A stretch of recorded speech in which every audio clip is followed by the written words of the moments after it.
Que a paz do nosso Senhor e Salvador Jesus Cristo, que excede todo entendimento, esteja com você. Olá, meus irmãos, estamos aqui mais uma vez, meus amigos, para passarmos a nossa lição, a lição da nossa Escola Bíblica Dominical, a nossa EBD, que é a lição de número 10, 7 de junho de 2020, que é o nosso título, que é a intercessão pelos Efésios, ali do nosso, escrita pelo nosso apóstolo Paulo. E antes de iniciar esse vídeo, eu quero mandar a paz do Senhor para a nossa irmã Nayara, a nossa irmã que é assídua na nossa Escola Bíblica Dominical, assim também como nosso irmão Wagner. Um abraço para esse casal aí, nossa irmã Nayara, nosso irmão Wagner, nascidos na Escola Bíblica Dominical. Se você puder compartilhar esse vídeo, compartilhe, principalmente para aquelas pessoas que não têm a lição, para que possa acompanhar, sabendo que esse estudo aqui ele não é conclusivo, pois você precisa ir para a escola dominical, lá para você debater, acrescentar, tirar dúvidas ali com o seu professor. Amém? Vamos lá. Título da nossa lição, a intercessão pelos Efésios. E algo importantíssimo, nosso ponto central é que temos o dever de interceder uns pelos outros em amor. Essa intercessão, irmãos, não pode falhar e nem pode faltar nas nossas igrejas. A intercessão de uns pelos outros é muito importante e tem muito valor. O nosso textuário diz assim: por causa disso, me ponho de joelhos perante o Pai de nosso Senhor Jesus Cristo, do qual toda a família nos céus e na terra toma o nome. Efésios capítulo 3, versículos de número 14 e 15. A verdade prática, devemos interceder pelos eleitos de Cristo para que eles sejam fortalecidos no poder, vivam em comunhão e exercitem o amor de Deus. É a nossa verdade prática. Nossa leitura diária eu vou passar, porém eu vou ler a nossa leitura bíblica em classe. Se encontra no livro de Efésios capítulo 3, os versículos de número 14 ao 21. Se você puder nos acompanhar, dá uma pausa aí, pega a sua Bíblia e nos acompanha. Efésios capítulo de número 3, versículos do 14 ao 21. Diz assim a palavra do Senhor: por causa disso me ponho de joelhos perante o Pai de nosso Senhor Jesus Cristo, da qual toda a família nos céus e na terra toma o nome, para que, segundo as riquezas da sua glória, vos conceda que sejais corroborados com poder pelo seu Espírito no homem interior, para que Cristo habite pela fé no vosso coração, a fim de que, estando arraigados e fundados em amor, poderdes perfeitamente compreender com todos os santos qual seja a largura e o comprimento e a altura e a profundidade, e conhecer o amor de Cristo que excede todo entendimento, para que sejais cheios de toda a plenitude de Deus. Ora, aquele que é poderoso para fazer tudo muito mais abundantemente, além daquilo que pedimos ou pensamos, segundo o poder que em nós opera. A esse, glória na igreja por Jesus Cristo, em todas as gerações, para todo sempre. Amém. Essa é a nossa leitura bíblica em classe. Já vamos iniciar aqui a nossa introdução. Eu não vou ler aqui a introdução. É o nosso primeiro tópico da nossa lição da EBD. Diz assim, corroborados com o poder do Espírito, ou confirmado com o poder do Espírito. O comentarista ele traz aqui, o apóstolo inicia sua oração ao Senhor com um pedido duplo. Qual era a oração do apóstolo Paulo para com os Efésios? O poder do Espírito do homem interior e a presença de Cristo nos corações dos crentes. Está lá baseado no capítulo 3, versículos 16 e 17. O subtópico 1, ele fala as riquezas da sua glória.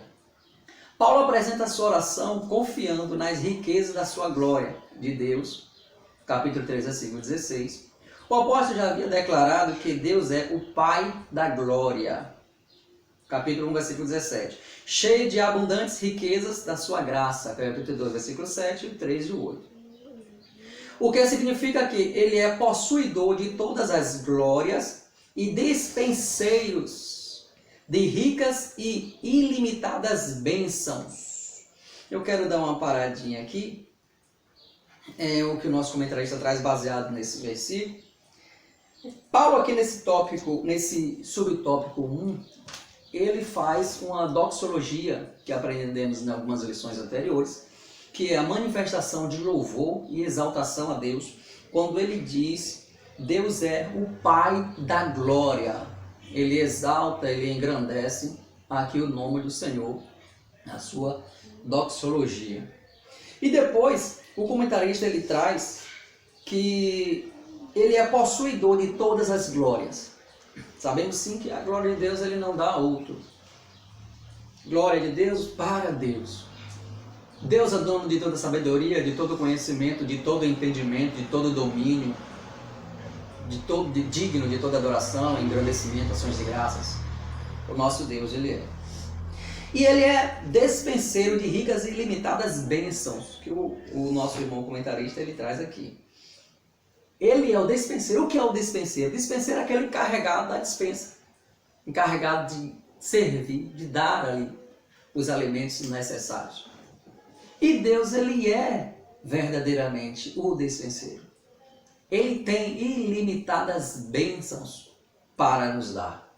O apóstolo Paulo ele traz aqui nessas bênçãos espirituais e tantas outras bênçãos espirituais que recebemos do Senhor, que o Senhor nos abençoou, a bênção da salvação, a bênção da comunhão, a bênção da santificação, a bênção que ele tirou, a bênção da harmonia que nós temos novamente para com Deus, que tínhamos perdido ali no Éden, conquistado na cruz do Calvário pelo intermédio do nosso Senhor e Salvador Jesus Cristo. Ele é o despenseiro. E na sua despensa, Deus tem tanto bênçãos espirituais como bênçãos físicas. Tantas bênçãos para alimentar a nossa alma e o nosso espírito, como para alimentar o nosso corpo. Deus, neste momento, ele tem condição de, na sua despensa, tirar algo que você necessita nesta hora. Não sei o que você está passando neste momento. Não sei se você está passando algum problema espiritual, algum problema na alma, algum problema no seu corpo. Deus pode entrar com providência? Pode. Deus pode conceder estas bênçãos? Pode. Basta simplesmente Ele querer. E a nossa obrigação é o quê? Pedir, orar.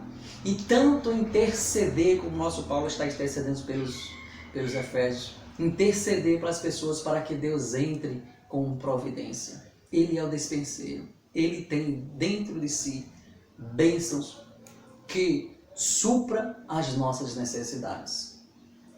Peça ao Senhor. E mais embaixo, aqui no último tópico, é um resumo praticamente da lição que o comentarista traz aqui. Paulo pede para que a igreja seja fortalecida com poder. Você vai ver aqui no outro subtópico que poder é esse.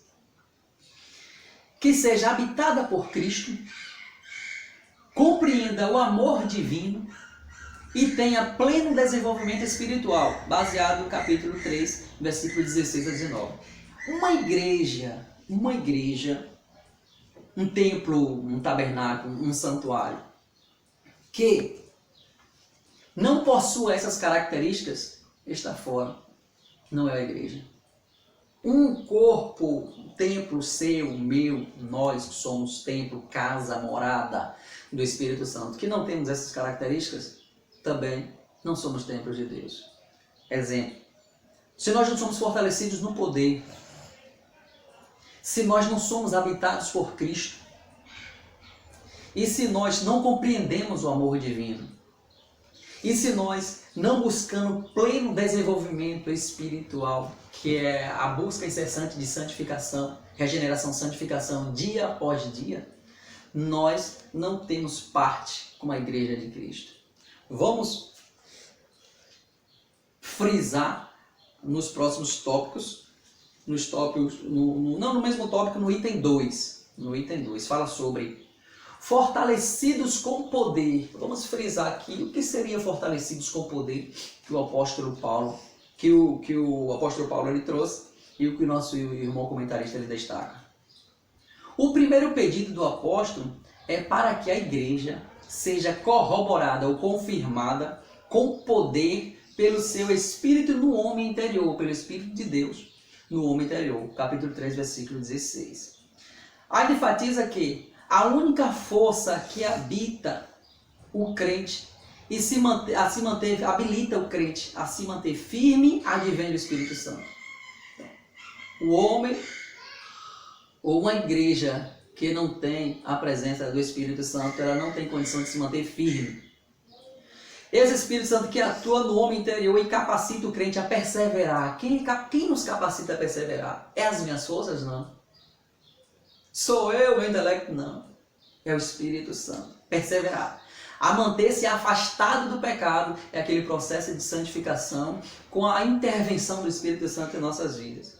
E a compreender as coisas espirituais. Quem nos faz compreender e entender as coisas espirituais se não for pelo Espírito Santo? Não existe.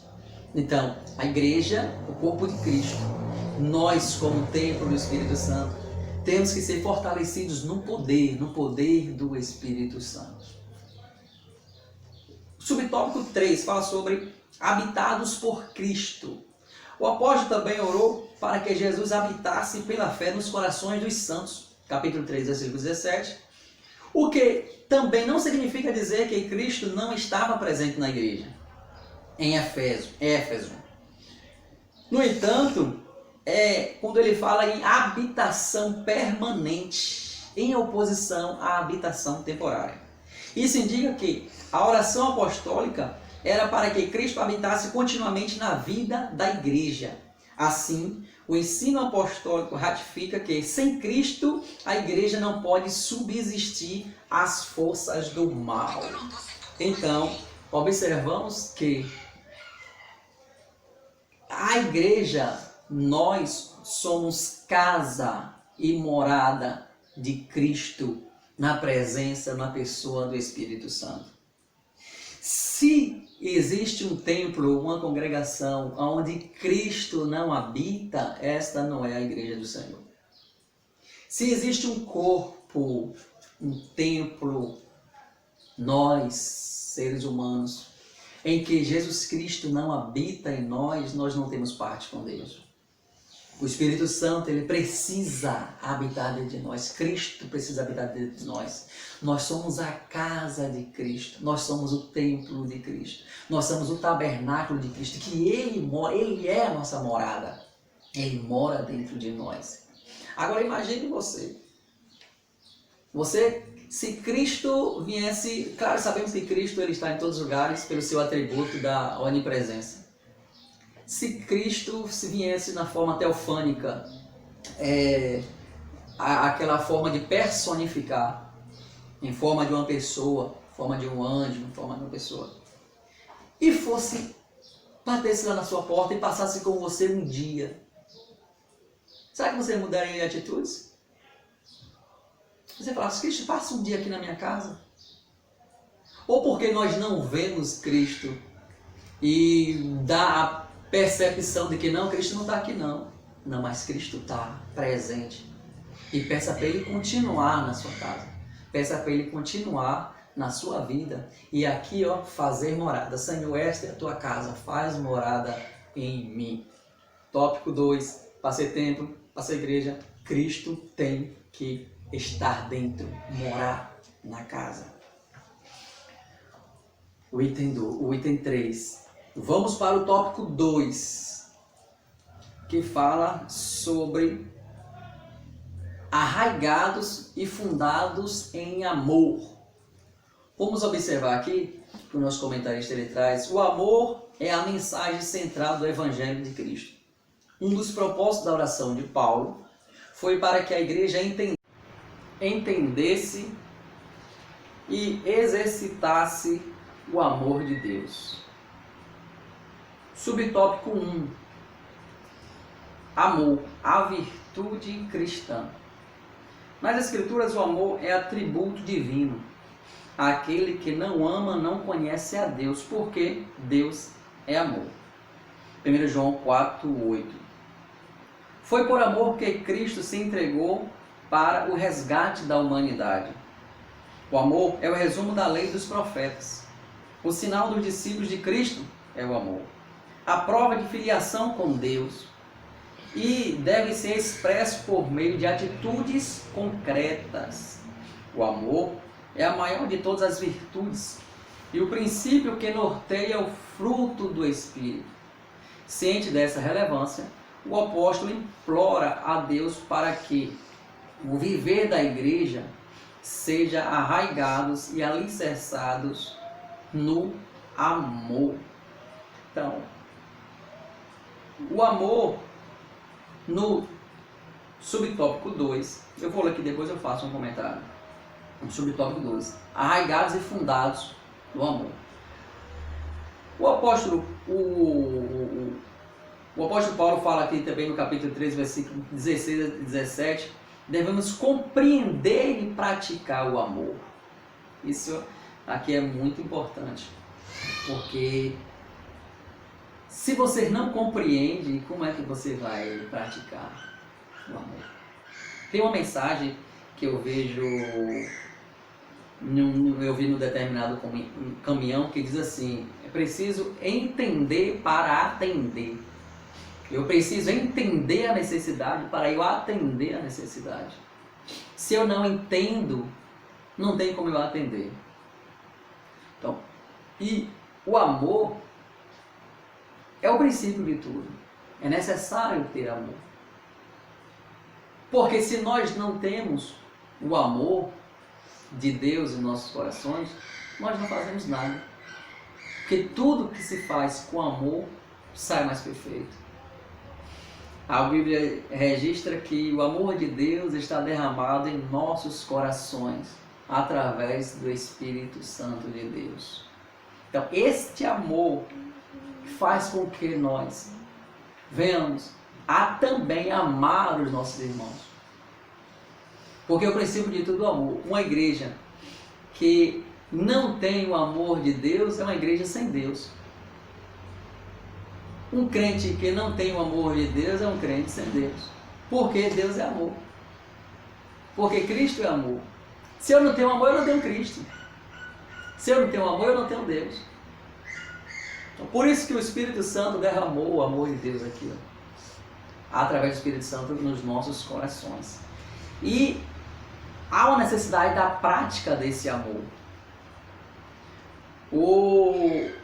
Sem amor, aqui o comentarista atrás aqui, indica que sem amor a vida cristã não tem sustentação alguma.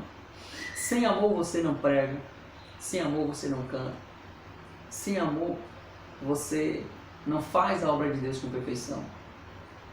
Aí alguém pode dizer: ah, mas tem muita gente lá que faz por contenda, tudo. Mas o que adianta você fazer a obra de Deus ali por contenda, por proveito próprio, mas quando chegar no dia do arrebatamento da igreja, aquelas suas obras não passarem pelo fogo, serem queimadas? Não adianta.